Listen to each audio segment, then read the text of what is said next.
Hello everyone, welcome to His Word is a Lamp. We'll resume reading Rolf and the Vikings bow in chapter 17, Rolf and Frodi fare abroad. Rolf comes to Frodi, where he works in his smithy, there at the head of Havenfirth. Now the weather is rough, and a strong sea rages among the islands at the mouth of the firth, and the tide rips are bad. Rolf comes into the smithy, and Frodi greets him well. "How went thy suit at the old thing?" asks he.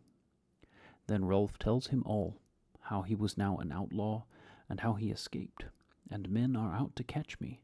For as I came down over the hill, I met one who said that armed men were at the ferry below, waiting for someone. Now lend me thy boat, Frodi, that I may cross to Havum and seek passage on that ship which is there outfitting.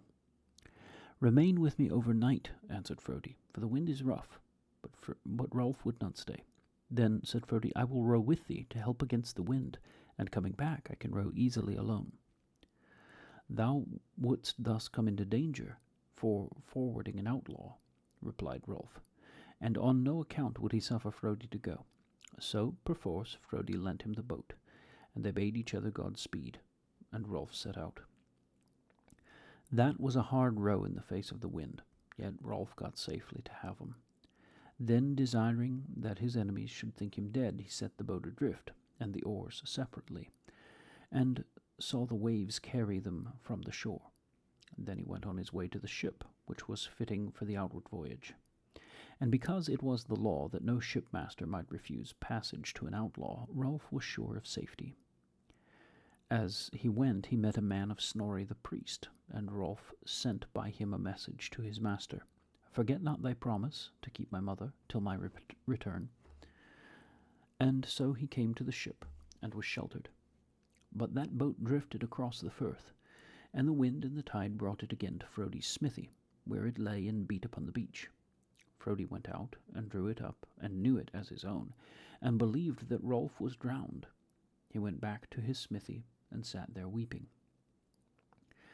Then came that way men of Einar's, Halvard and Halmund, with Ondott crafty.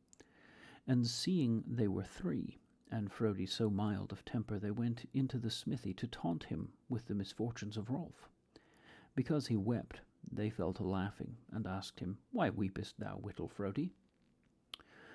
Frodi told them that Rolf was dead, for he took my boat to row across the firth, and now is the boat come empty to land, without oars or thole-pins.